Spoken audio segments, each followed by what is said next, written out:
Zooming in on diversity issues, that's Kick It Out's Earl Barrett, who's been visiting clubs up and down the land to talk social inclusion. 21 league clubs in all and 400 apprentices have been part of the process, with sessions aiming to engage as well as inform. But what do the players think? We've learnt about words you can say, words you can't say, the problems which Earl had to go through when he was a player, and what we can do to improve racism and discrimination in football. At the Banks's Stadium, the theme of improvement continued, with a major focus on language. Just the words we use every day, really, like disability words which we say to all people to offend them, but as in banter-wise. It's really stuck in my mind thinking that there's people out there who do have these disabilities, and we're taking those for granted because we class ourselves as normal. So we're using the words that they would class themselves as banter, which I don't find really fair. Once knowing we've done that today, I think that we should start thinking before we say.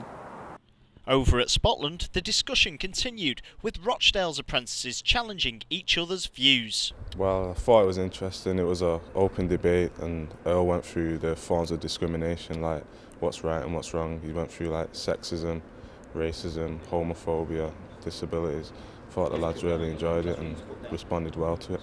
There's like a few different views, obviously, like discussing it between each other. People had from different backgrounds, brought up differently, like the views were clashing, but in the end we sort of found a middle ground.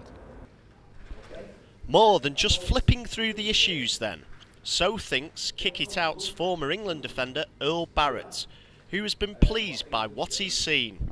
I mean, I've got to say, the lads have been really receptive to it. It can be sometimes uncomfortable about speaking about certain issues around the different equality strands, certainly around homophobia for argument's sake, and knowing what kind of language to use when you're talking about LGBT groups, lesbian, gay, bisexual, transgender groups.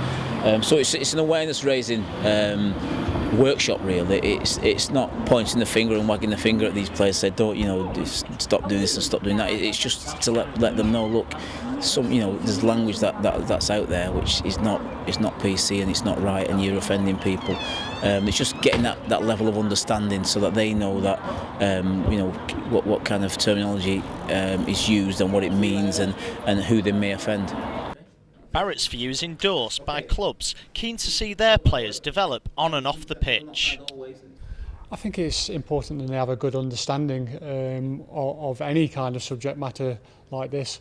Who knows, one of them players could be put in that situation and should be better prepared for it now. They are the professionals of tomorrow, so if the earlier we can get this message across to the players and to society, then obviously the better it's going to be for the generations to come. With a number of high-profile incidents in the last 12 months, the Players' Union are keen to support this initiative with their younger members. This work is of paramount importance, and it's a dual-fold reason. The first is to educate. I mean, the way that we're going to battle not only racism but discriminatory base level language use is by educating the young men and women of tomorrow.